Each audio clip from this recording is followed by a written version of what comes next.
What's up, YouTube? It's the Action Figure Grader coming back to you with another look at UKG and AFA loose graded vintage Star Wars figures. And as you can tell by this thumbnail, not one, not two, but three different vinyl cape Jawas sold, 2 Hong Kongs and 1 Toll Toys Australian example of the vinyl cape Jawa. And one of you bought that UKG 90% vinyl cape Jawa using my eBay affiliate link. So I want to say thanks to whoever that was. A huge help to the channel. Really appreciate those of you that use those affiliate links in my what to buy on eBay videos.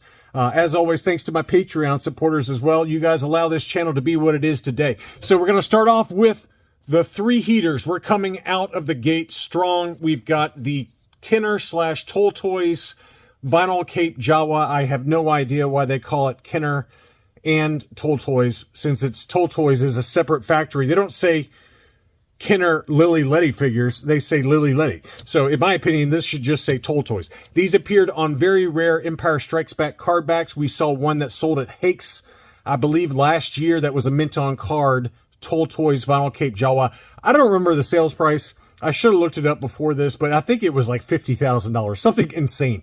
So it's very, very rare. I think it was actually one of only 2 or 3 known examples mint on card of this particular variant. The plastic on these is known to degrade really easily. The arms turn like a dark brown, and you can kind of see it already happening here. It's got kind of a mottled appearance to the limbs. They still gave it an 80, which I would argue is fair, because these figures are very, very much known to have bad paint apps, and the plastic degrades. It's almost like a camouflage look that you can see on the legs and the arms there. So whether that's happened after grading, I don't know. This one was graded in 2012. So it's very possible that this one has started to degrade even further since grading, since it's been another 12 years or so since this one was graded. But nevertheless, they're usually like 50s and 60s in terms of the grade. This one was graded AFA 80. It was listed for $6,000. The best offer accepted on that was $5,000. So CIB did come off the price a little bit on that when they came off, you know, $1,000 for a final sales price of $5,000 for the AFA 80 Toll Toys example of the vinyl cape Jawa. They also did have this one, which was an AFA 80 for the standard vinyl cape Hong Kong example. So this one got the 80 grade. You can see maybe a little bit of wear on the hands. There's some paint rub on the hands, on both hands. And then also the bandolier, it looks like it's missing a little bit of paint. So those are probably the main culprits as to why it got the 80 grade. But otherwise, a very clean example with the new case style. This one was graded in 2019. So I'm assuming that this one that has the newer case style, which did not come out until 2019, was just sent in to be recased, because they have the original grading date as February of 2012 versus these new case styles that only came out starting in 2019. So that's just an interesting side note there. But this one was graded in December 2019. The new case styles that you see here did not come out until September of 2019. So this one did sell. It was listed for $3,000. $2,750 was the final accepted best offer on that one, which I actually consider to be a pretty fair price. I've told you already, I had an old case style AFA 85 that I sold for $33.50 on Rogue 5 Toys. So I think $27.50 for the lower grade, newer case style was very fair. That's a price I'd pay.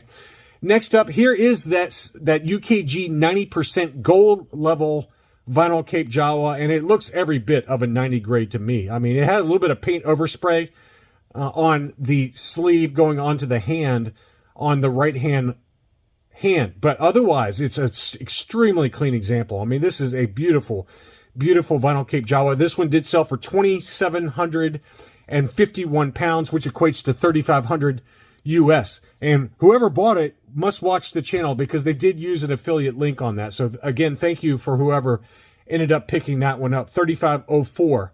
It was the final sales price in US dollars for the Smooth. Smooth Blaster was also labeled on the UKG label. No bump blaster, which is what I think the vinyl cape Jawas were supposed to come with. I don't know if some of them were packed with bump blasters or not. It's just a little bump that's on that blaster. This one was very specific in terms of how they labeled it on the UKG label, letting people know that it had the correct smooth blaster for this vinyl cape Jawa. So what an awesome item. 3,500 on that one. So that's 3 different vinyl cape Jawas that all sold this past weekend. Next up, this was an interesting variation that I sent out to my Patreon supporters that was picked up. This one was a UKG 85 Taiwan Admiral Akbar, but it was noted on the label that it's the 1982 date stamp. And this is kind of a weird thing where some of these figures for the Return of the Jedi, as they were switching over to, I guess, newer molds or just newer manufacturing, I don't know, but some of them have 1982, most of them have 1983 date stamps on it. And you see that also for Lando Calrissian in his Skiff Guard disguise. That's a fairly common 1982 date stamp variant, but this is the first time for me anyway that I've seen a 1982 date stamp for Admiral Akbar. I'm sure there's others out there that have been labeled as such. I just have never noticed it. So I thought that was a pretty good pickup. It was listed for 85 pounds, which is $108 US plus shipping. So great pickup, whoever grabbed that one. Next up was some Spanish figures. So we're going to start off with the Spanish Pak Tusken Raider with the dark brown paint on the gloves and bandolier and face mask.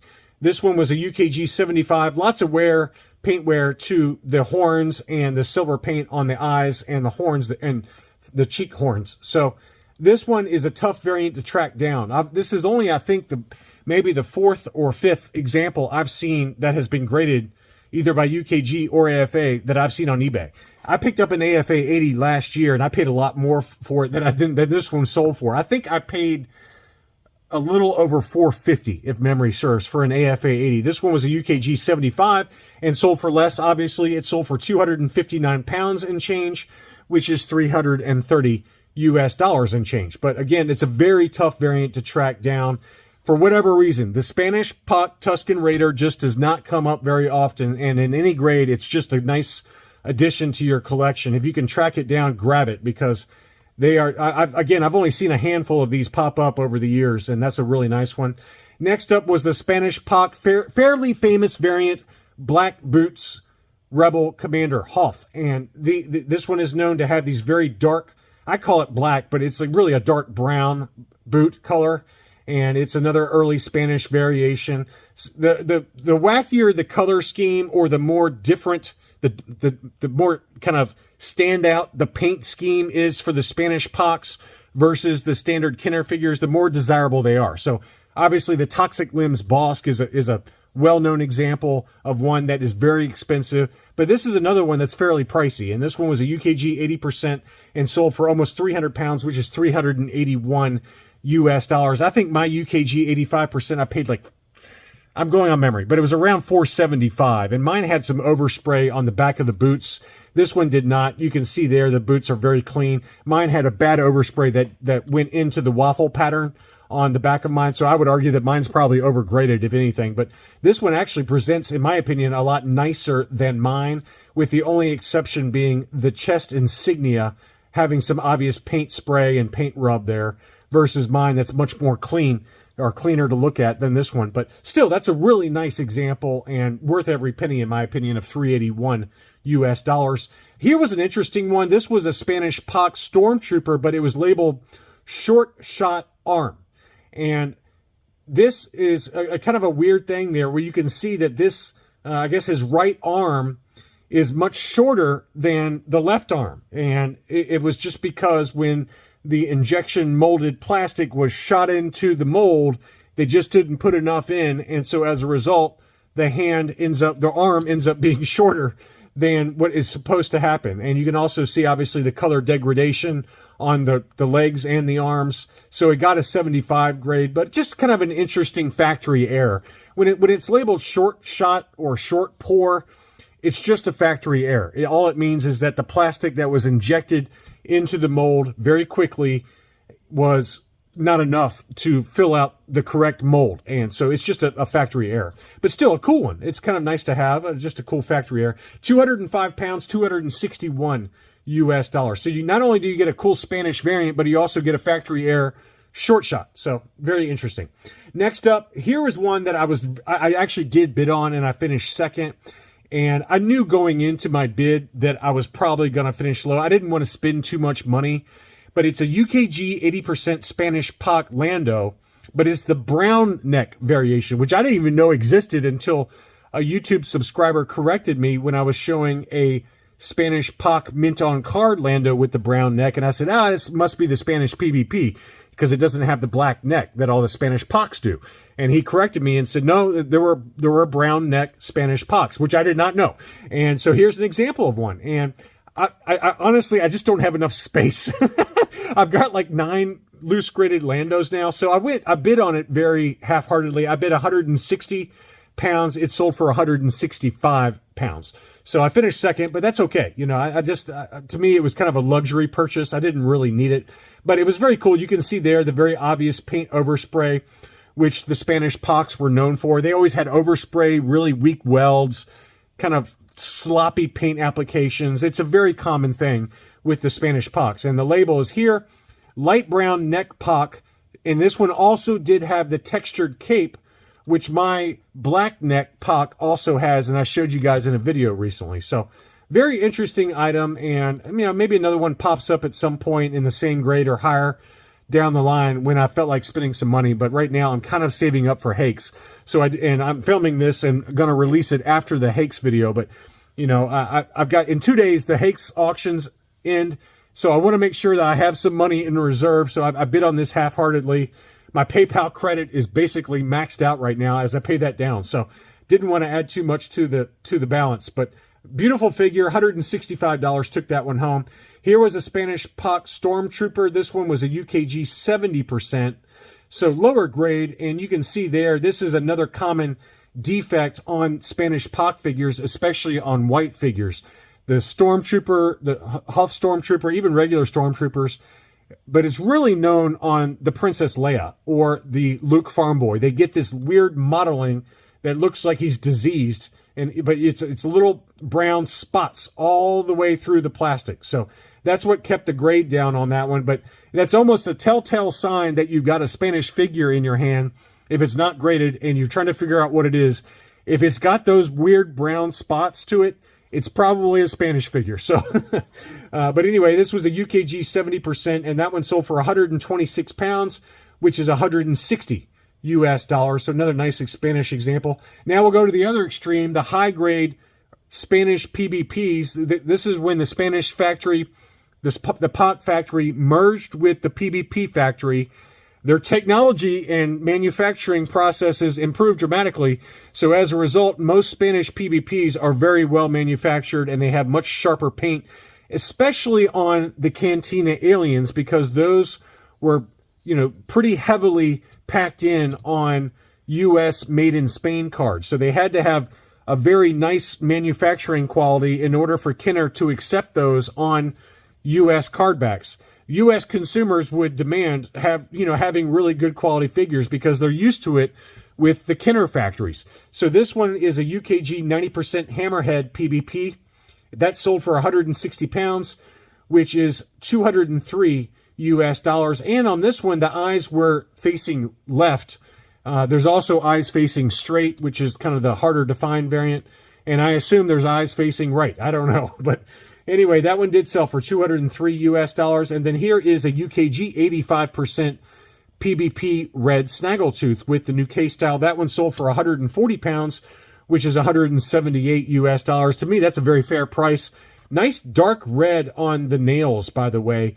Even some Kenner examples cannot have that deep, dark, rich red color to the toenails for this figure. So I thought that was a really nice figure and worth every penny. I was tempted because I don't have this one, but eventually I'll grab it to kind of match with some of my other Cantina Aliens. I don't have any loose graded red snags, and I don't have any. I don't have the PBP Hammerhead loose graded. So those are some that is kind of like I'll get them when I get them, but I just haven't had time because I've been focused on other things. But this was a nice example. It did have a scratch through the belt buckle that you can see there. But it's still got the 85%. So, you know, it may be a slightly overgraded. It might get like an 80 plus with AFA or something like that. But still, that's a price I'd pay in a heartbeat for a very nice Spanish PBP red snags.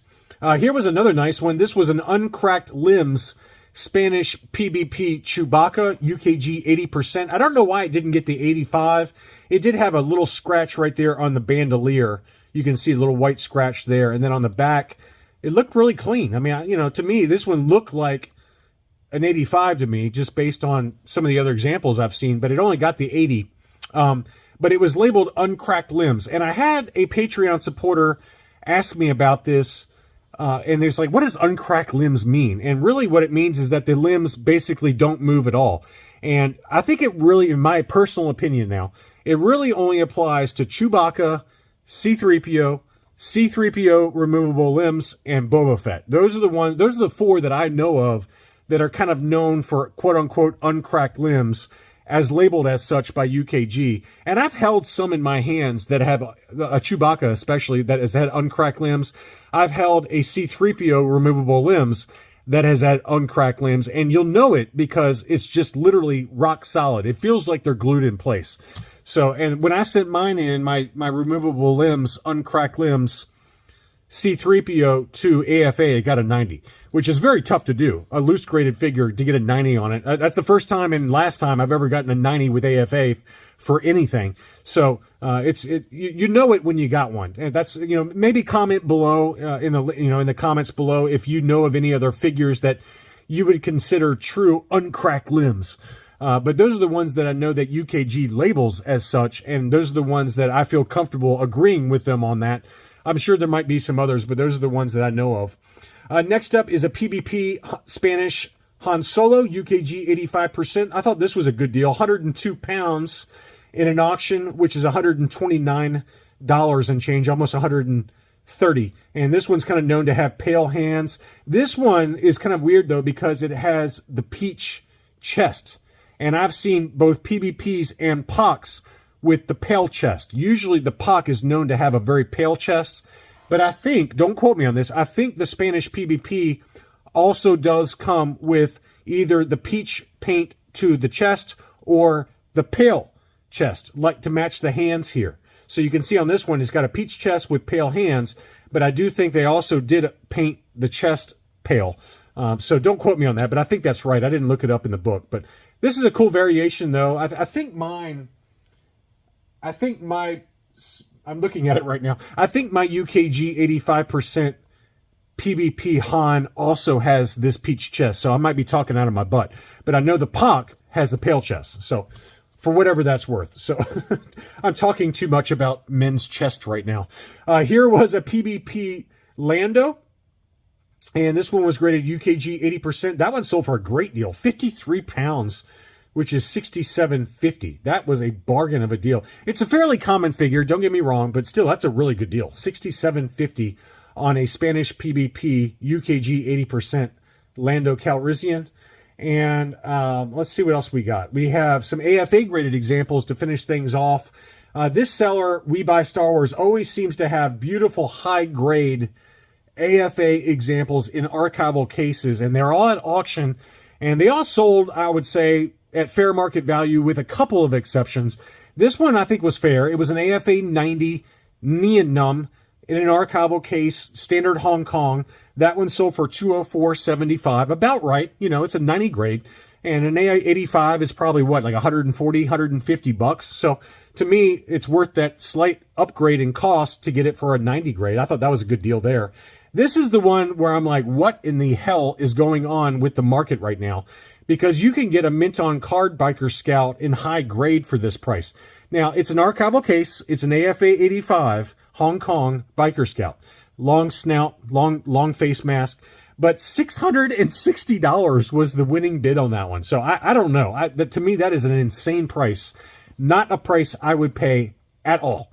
But someone was willing to pay it, and it was a very high grade Biker Scout. And if you don't collect mint on card, and you want to get a high-grade Biker Scout, I guess the market says that it's worth $660. That to me seems like insanity. I wouldn't pay anywhere near that price. I was thinking like $300, maybe $400 at the very top end, but $660 just seems like a drastic overpay given that. I mean, I bought my Lily Letty mint on card made in Mexico, clear blister. It got an 80 with CAS, and I paid like $380 for it.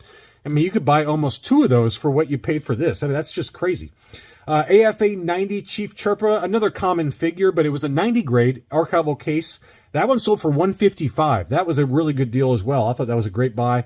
Here was an archival AFA 85 Taiwan Emperor's Royal Guard. That one sold for $140.50. That's a variant. I have the Taiwan. I need the Hong Kong and the no COO. So I take it back. This is one I do have. I got mine a CAS 85, but this is obviously an upgrade to get an archival case AFA 85, $140.50. Very nice deal there. And then this one was an AFA 85 Plus Han Solo Bespin standard Hong Kong figure, but that one sold for $400. So that's another one where it seems a little high to me, but the market is what the market is, and it is a high grade figure, and it's certainly a beauty. It's every bit of an 85 Plus just looking at it. I don't see any flaws on it whatsoever. Beautiful figure. $400 took that one home. Here was an AFA 85 Hong Kong dark gray hair Obi-Wan Kenobi. That is a very deep dark gray color too. I've got this one in a UKG 85, but my gray is not, I mean, it's dark. It's definitely not the light gray hair variant, but this one seems like a very deep, dark, rich gray, especially the eyebrows. He's got Chris Wheelminster eyebrows there. But that one is a nice figure. $205 took that one home. Again, a price I'd pay in a heartbeat. That's very fair. Here was an AFA 85 Plus Darth Vader. So an 85 Plus. This one was the no COO.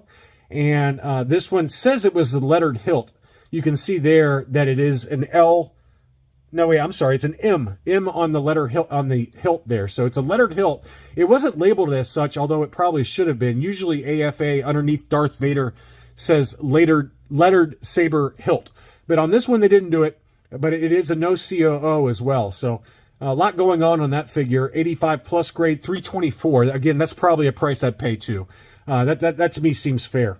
Next up was an AFA 85 Solid Dome R2-D2. And this one was the Taiwan variant. So Taiwan, a little bit tougher to find the Taiwan in high grade.